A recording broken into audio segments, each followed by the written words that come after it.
Hi Libra, Sun, Moon, Ascendant, or Venus. This is Dane, and I'm going to be doing your October 2021 new moon reading for you.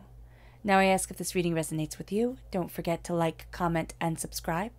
If you're interested in any of the cards that I'm using, they will be listed and linked in the description box below. Now before we begin this reading, let us clear the energy space, raising our own energy vibration and releasing any negativity. So take a nice deep breath in, exhaling whenever it feels comfortable for you.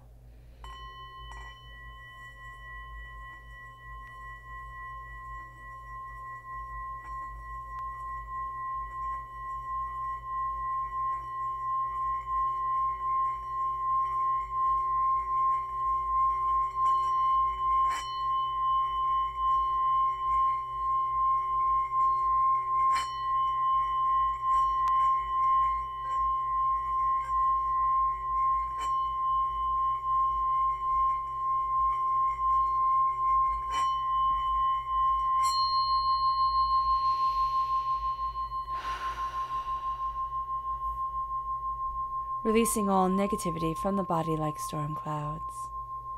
Letting yourself feel calm, centered, and at peace as we enter into this safe and loving space. Let's let the bowls sing as we see what the tarot has to say.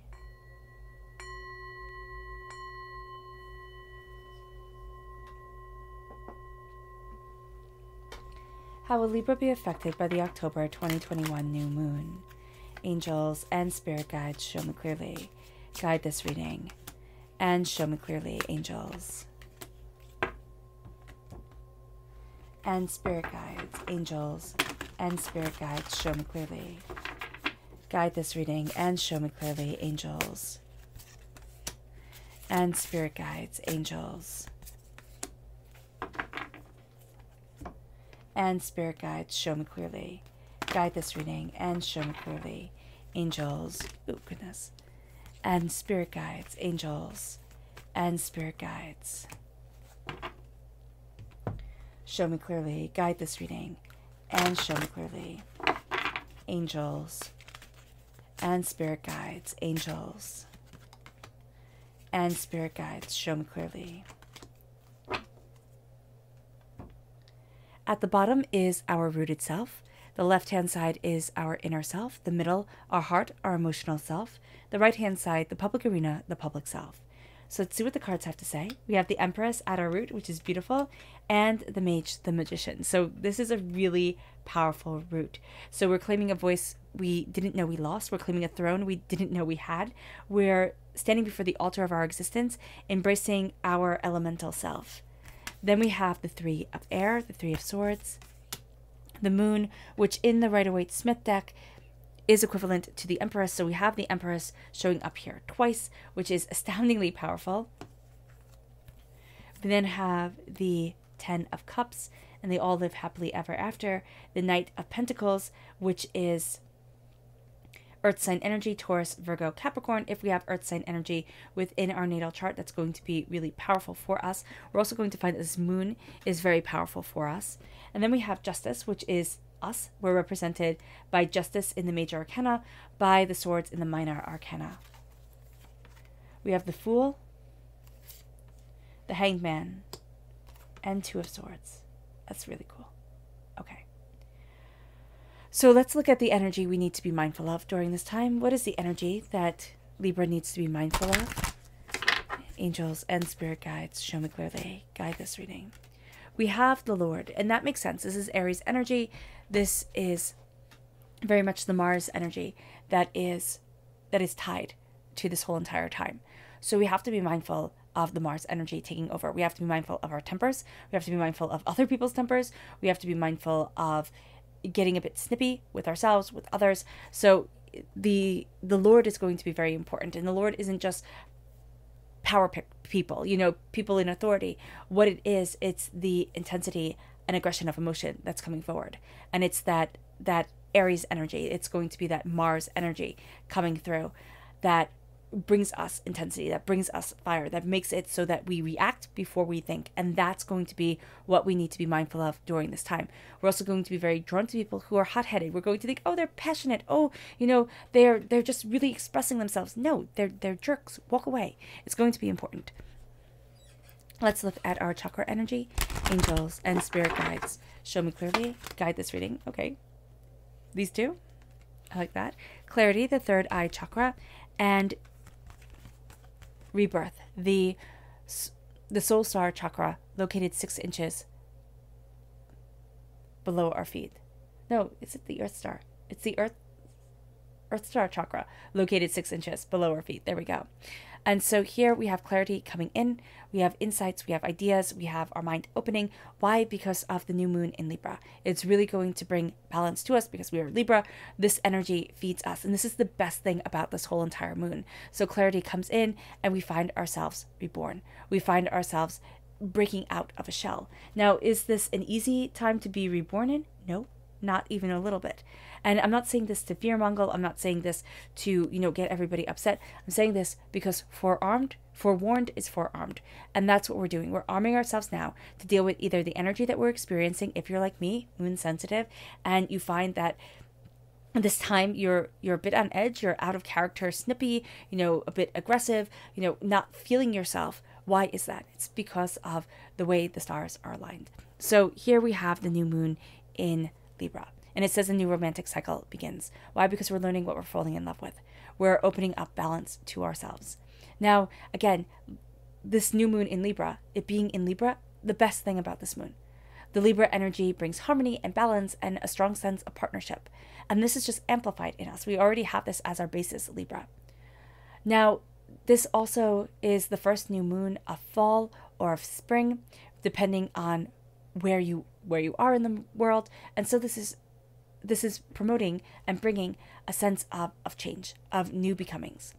Now, the sun, the moon, Mercury, and Mars are all clustered around Libra at this time, meaning that we feel their impact so much more intensely than others do. Do we come out of this really well because of it? Yes, but we're dealing with a lot of issues that have felt like betrayals, hurts, disappointments, angers, fears, chaos. We're looking at them now and we're saying, I'm moving forward from this. I'm not living in this chaos. I'm not living in this hurt. I'm not living in this anymore. And so a new romantic cycle begins. Well, a new cycle always begins. This is the end of a 28-day cycle, the beginning of another. That's what the new moon always brings, with the sun conjunct the moon. We're going to have bursts of energy and intuition and insight, and this is usually the best time for getting things done and starting new things. And so here there is a sense of having this added power, this added oomph to us during this time. But this new moon we need to be cautious with. Why? Because the new moon is going to be conjunct Mars. Mars hits us hard, and we have to remember that during this time.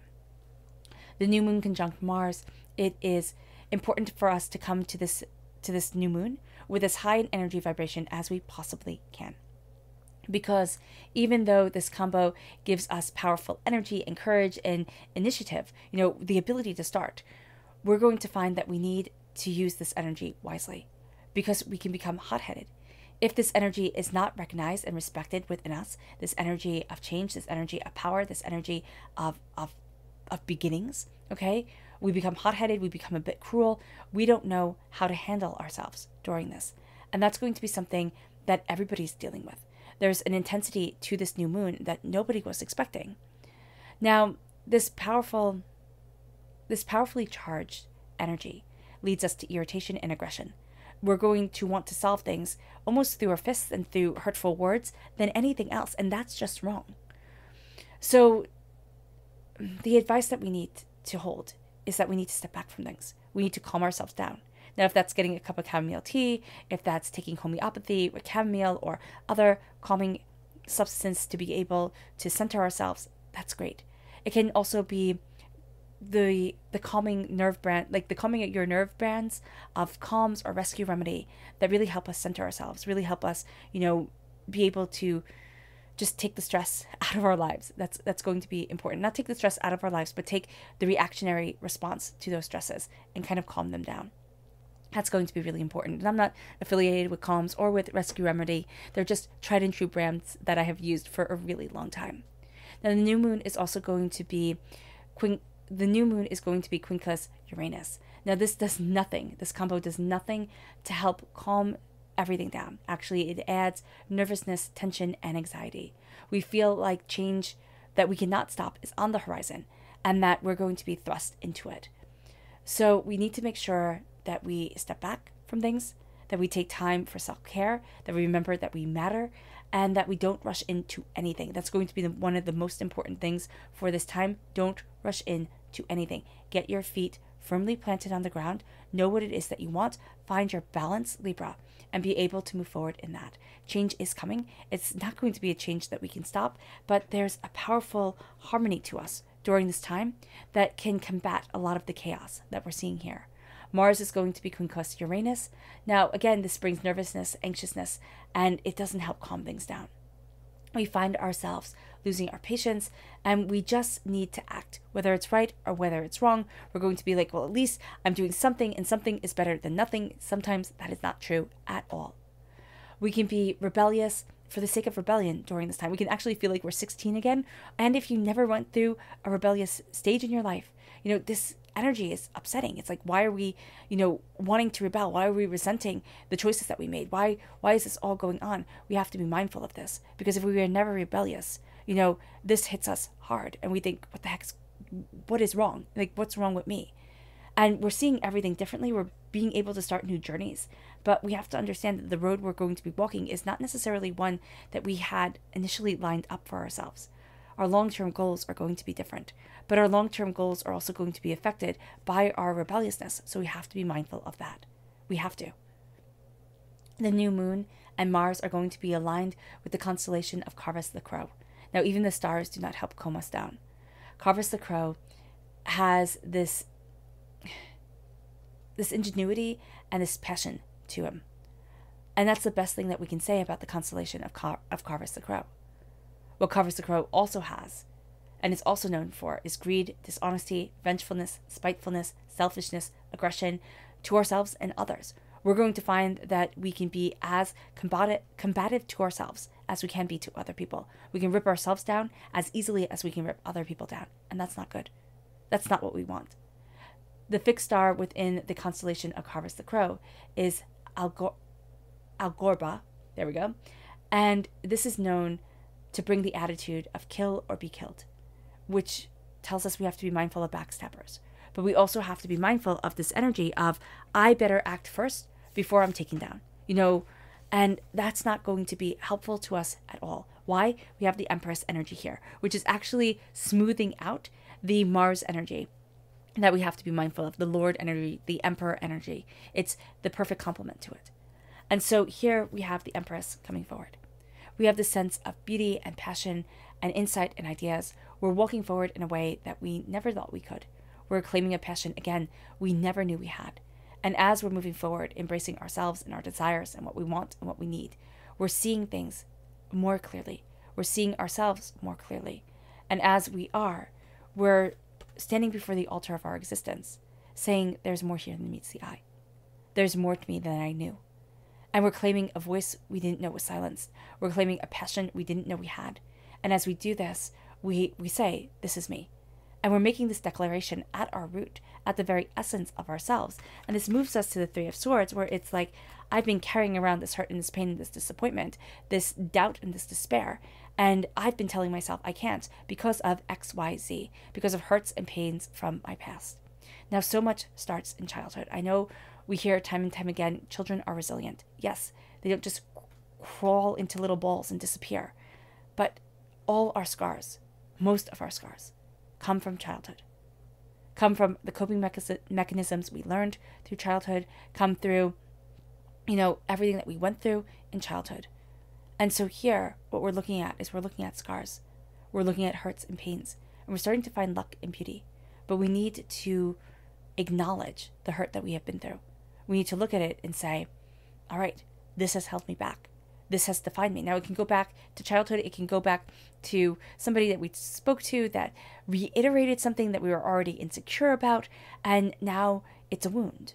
or, a relationship that we were in, and we could have had the best childhood in the whole entire world.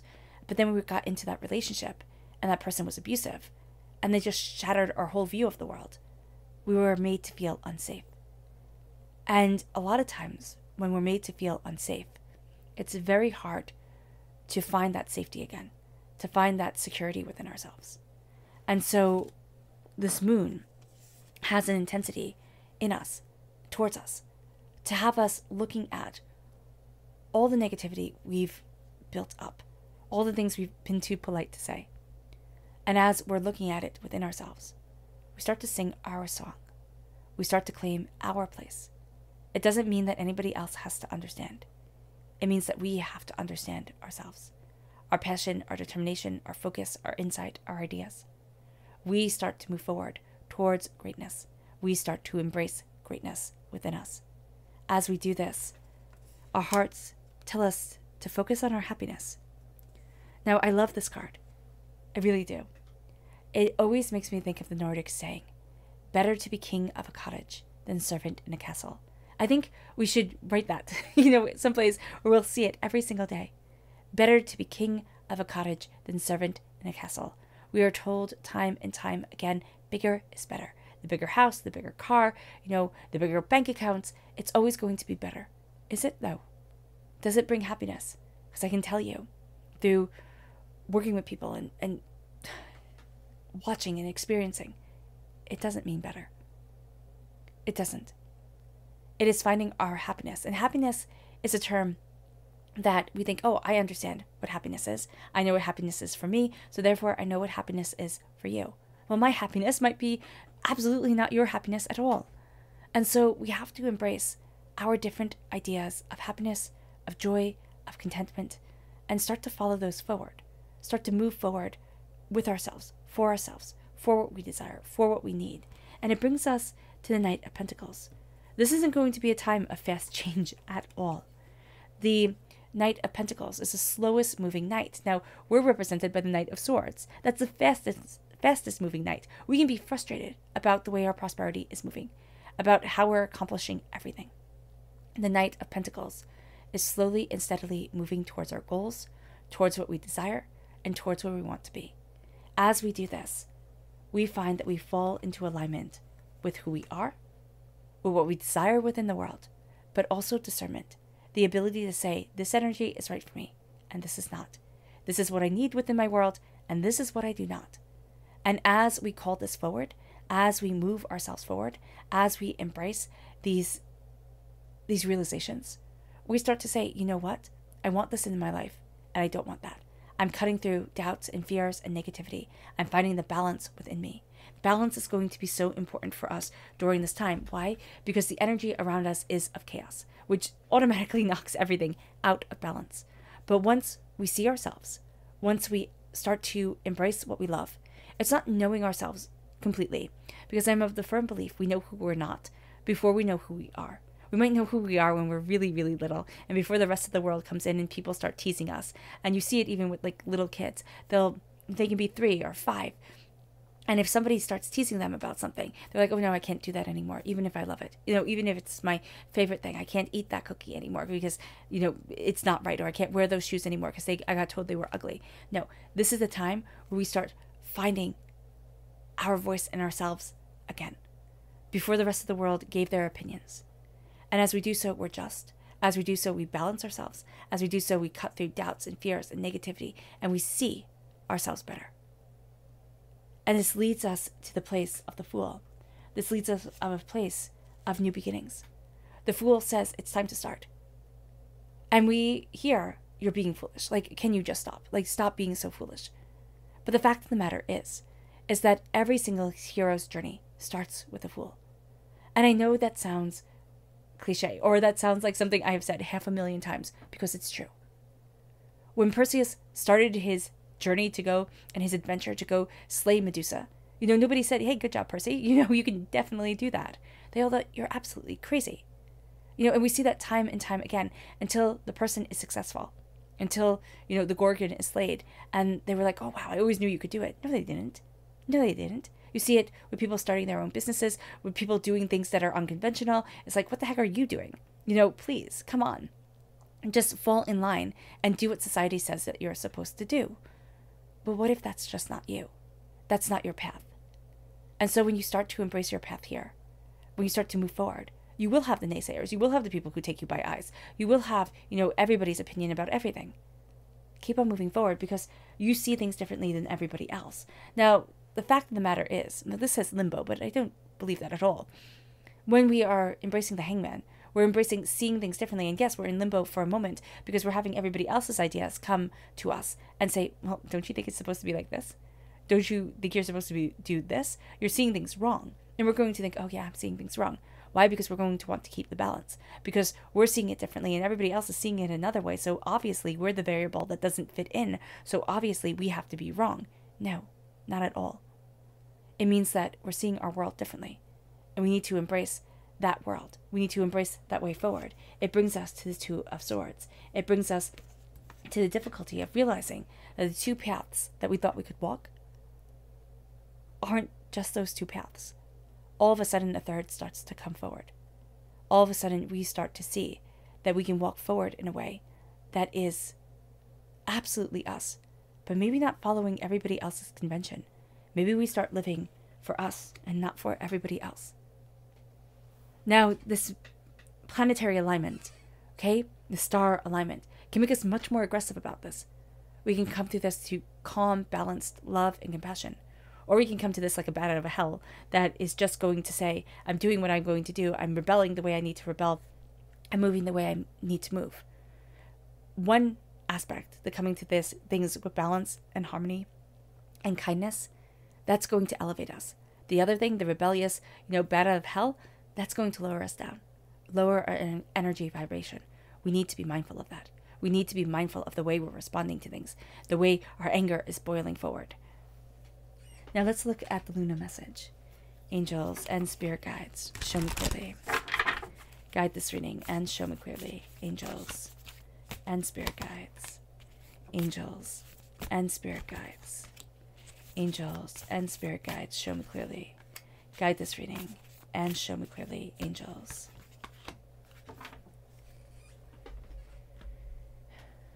Angels and spirit guides, show me clearly. Guide this reading and show me clearly. Angels and spirit guides. Ooh, okay. Angels and spirit guides. At our root, assessing. Show the world the real you. We're looking at things and we're thinking, can I? Can I show the world the real me? Can I move forward this way? Can I embrace what I love? We're also assessing the energy from this moon. It's like, is it the right time? We also have to be mindful of that. Everybody's going to be like on a hairpin trigger, type of thing. So we're going to need to assess things to say, is it right to present this forward or is it not? Like, do I wait till this energy dies down to move forward the way that I want to, or to make the change that I want to? Because remember, we don't want to rush into anything during this time or to embrace anything chaotic or that will cause a lot of uproar. Yeah, we just don't. In our inner selves, we have surrender. Communication is key. We're going to have to surrender to the fact that we're going to have to communicate. Instead of just taking things on our shoulders and saying, I'm going to balance everything, I'm going to make everything harmonious. It's like, no, surrender to communicating. And surrender to the art of listening. The art of listening is going to be very important. We have self-reflection. Don't let your past hold you back. We are reflecting on things. We're reflecting on our past. We're reflecting on ourselves. We're reflecting on everything that has happened. Don't let your past hold you back. Don't let yourself, your present, be defined by your past, because it just won't work out. It just won't. You'll become stuck. Self-love in the public arena. You and your loved ones are safe. There is harmony and there is balance. Embrace self-love. Embrace taking care of yourself. Our subconscious Luna message. Work through your fears. The path that is being set up for us now is to work through our fears and to understand our fears. Our subconscious energy to be mindful of It's the King of Swords. It's ourselves. It's air sign energy, Gemini, Libra, Aquarius. It's a sense of using words as weapons. And it's also a sense of being drawn to people who use words as weapons, who have this vengeful, spiteful way of talking. Now we can think, oh, wow, that person's a straight talker. You know, they just say it like they mean it. And that's what I need to hear. No, this person is going to be a jerk. And you need to understand that. So don't think that somebody's telling it to you straight just because that's the way you need to hear it. Kindness, compassion, and caring, that's important. Our subconscious chakra energy is meditation. The crown chakra, we need to meditate on our hearts. And we need to make sure that we understand that our hearts matter. And that silent, quiet contemplation matters. Our subconscious rooted energy, the lovers, Gemini energy. We need to look at things, not for what we want them to be, not for how we desperately want to perceive it, but for how it truly is. Because you see here the beautiful woman calling the beautiful man, and underneath she's skeletons and there's a skull. He's seeing what he wants to see. Is she seeing what she wants to see? Is she seeing the face of somebody who hurt her? Is she calling, a song to somebody who needs to understand their scars and their pains? We need to look at love, not for the fairy tale that we want it to be, but for the truth that it is. So often, we as human beings, we fall in love with our ideal of a person. Not who that person truly is, but the way that we built that person up in our minds. And we do that with our jobs. We do that with everything. Everything is the way that we build something up. So when you're really excited about something and you go and you do it, or you're going on vacation or something like that, and you think it's going to be the best thing in the world, and you've been waiting for it, and then when you finally do it, it's like, oh, this is it? Seriously? And it's a letdown. But when you don't build it up and you're like, oh, okay, we'll see what happens. It should be like fun. And then you do it and you're like, wow, that was awesome. Because you didn't come to it with preconceived notions. And that's how we come to people, with preconceived notions of what they should be, and jobs, and, everything that we do in our lives. We build it up in our mind. And this is to say, to come to things with love. Not to lure it in. Not to forget your troubles. But to come to things purely with love. Purely with the passion of expression. Our subconscious inner self is the 7 of fire. Do not fight every fight. If you could not fight at all during this time, it would be best. Do not fight every fight. It'll be too much. It'll take away everything. It'll just ruin you. Because it'll take all your energy.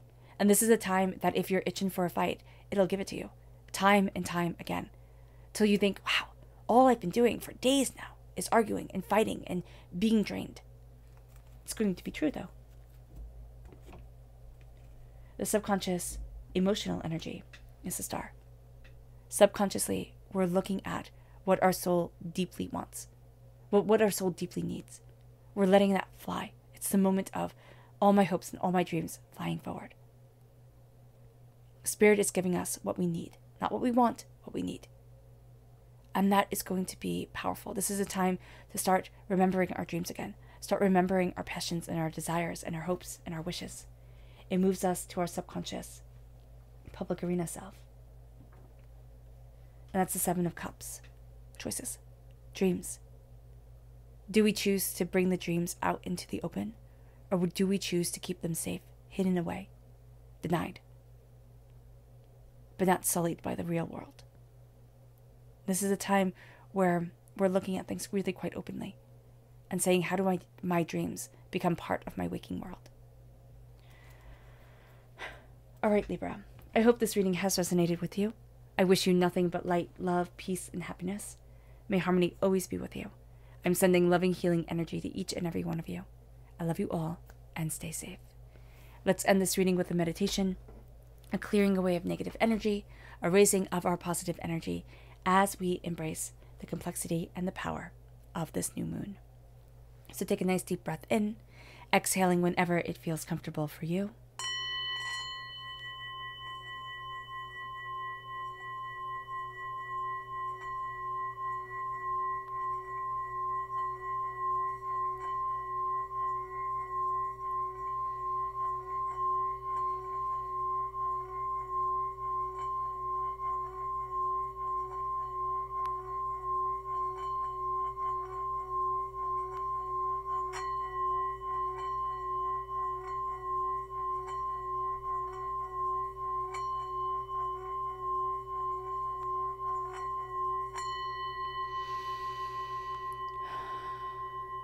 May you move forward in peace and in harmony, Libra, and may you have a blessed moon.